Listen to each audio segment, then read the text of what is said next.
We've been talking a lot about the unsustainable growth of the video game industry, how the sheer amount of money that major publishers are raking in may look good right now, but could be potentially disastrous in the future since shareholders expect more and more money. So if you're raking in as much money as humanly possible right now, what are you going to do next year? We may very well be seeing this in action with Activision Blizzard, as their shares dropped despite major success for Call of Duty Black Ops 4, and analysts are suggesting that shareholders are disappointed that the game only made $500 million in its first 3 days, which is on par with previous success of the Call of Duty franchise, but that's the problem.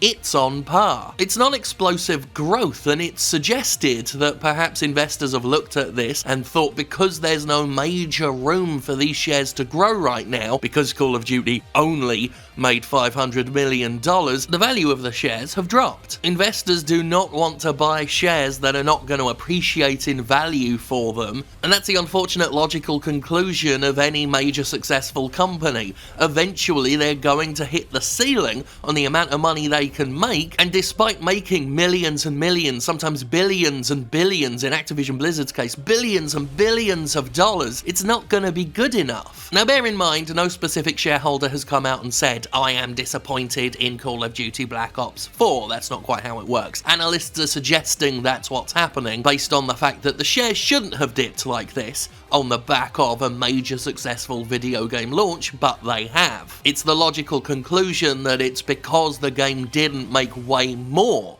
than previous Call of Duties that the shares dropped, because investors are disappointed to see that. According to reports, it's estimated that Black Ops 4 sold about 8.3 million copies to rake in over $500 million. And the response to this has been the shares dropping by between 7 and 9%. The drop does coincide with the sales data, and it's worth pointing out that Black Ops 3 is said to have made $550 million in 3 days. So that makes this one a $50 million failure. Still a major, massive success. Still, when we're talking about this much fucking money, not really all that much of a dip, but again, it's not growth, and that's what you look at when you want to buy shares. If I buy this now, will I be able to sell it for more later? This is why I've said before, in fact I said it very recently, I love it when the game industry confirms things for me so soon after I've said them, but I said that a lot of these major success stories we're seeing, the billions and billions of dollars that the game industry boasts about to its shareholders,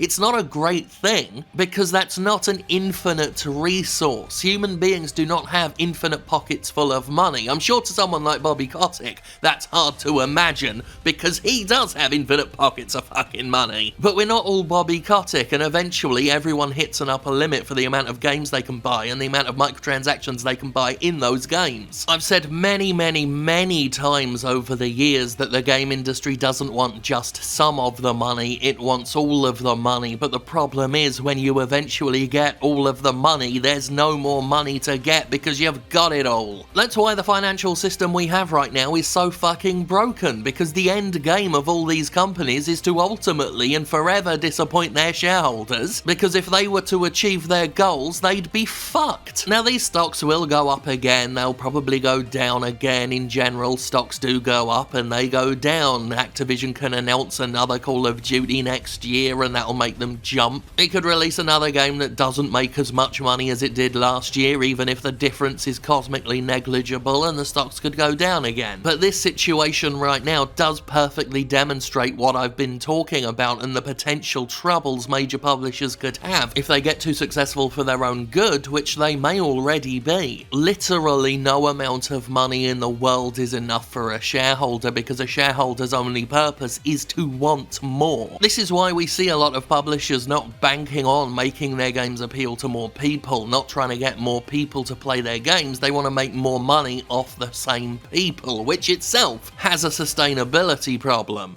By removing single player, keeping multiplayer and adding a battle royale mode, Activision Blizzard is positioned to potentially rake in even more microtransaction cash. So even though the initial sales period of Black Ops 4 may not have made as much money this year, they could make a lot more money in the long term. Of course though, that will eventually hit some upper limit, which will make the games even worse because Activision Blizzard will do even more things to make even more money off of the same people. Once again, this is why we stopped having good collector's editions of games and ended up with silver editions and gold editions and definitive editions. It's why Electronic Arts is fighting tooth and nail to retain gambling in its games in Belgium where they're not allowed. I think we're in a nightmare period for AAA video games where succeeding just isn't good enough anymore. And games will only expect more money for their customers but offer less value in return because that's the best way to make some more money. One thing I've always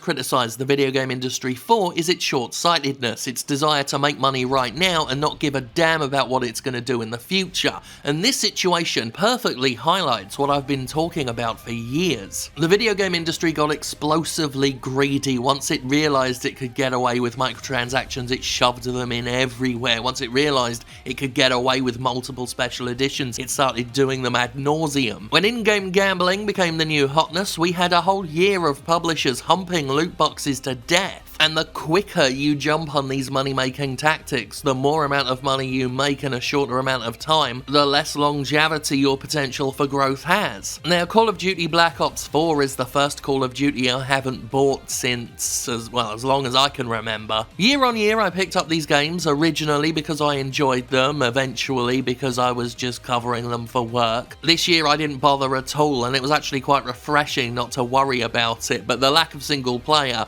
was the death of anything I was interested in. Long ago, I got sick of the multiplayer. It seemed really focused on people who spend all their days playing nothing but Call of Duty, and that's not me. The inclusion of a Battle Royale mode does nothing to tantalise me. I'm over Battle Royales now. I don't even play Fortnite anymore. Not that I'm saying the previous Call of Duty campaigns have been anywhere close to good. I've gotten so sick of those. Like I said, I was only playing them for work by the end of it. The interesting campaigns long ago dried up, years and years back. But at least it was something for me to play and engage with and then talk about in a critical fashion, but not with this one. I'm not even bitter about it. I'm somewhat glad that Activision Blizzard finally axed the campaigns because that removes an annual obligation of mine that I was sick of having to obey. I got no personal interest in Call of Duty, haven't for years, and with the removal of that SP, I have no professional interest. Whether or not my attitude here reflects enough people to cost that $50 million loss, quote-unquote loss, remains to be seen. It might not be true at all, but that's certainly the reason I didn't buy it this year. Then again, if I weren't getting them for work, I would have stopped buying them years ago. It would have been, Call of Duty Ghosts, that would have been the last straw, mediocre piece of shit. If I recall though, that might have actually been the last time they sent me a review copy because they did not like it when I called it a mediocre piece of shit, even though it was. And even though it doesn't matter anymore, do you think Activision Blizzard gives a shit what people think about Ghosts anymore? No one gives a shit about Ghosts anymore. No one gives a shit about individual games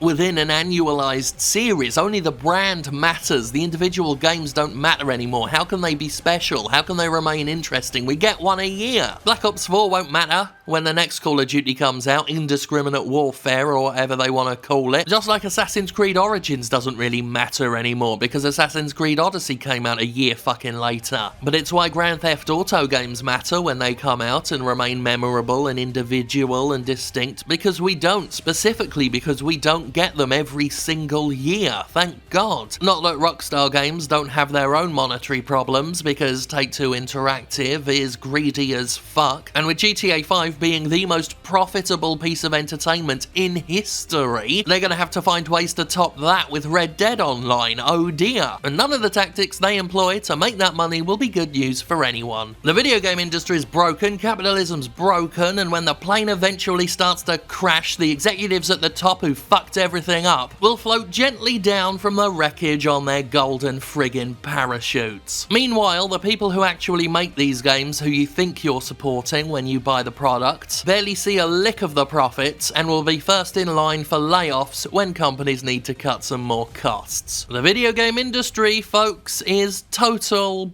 boners.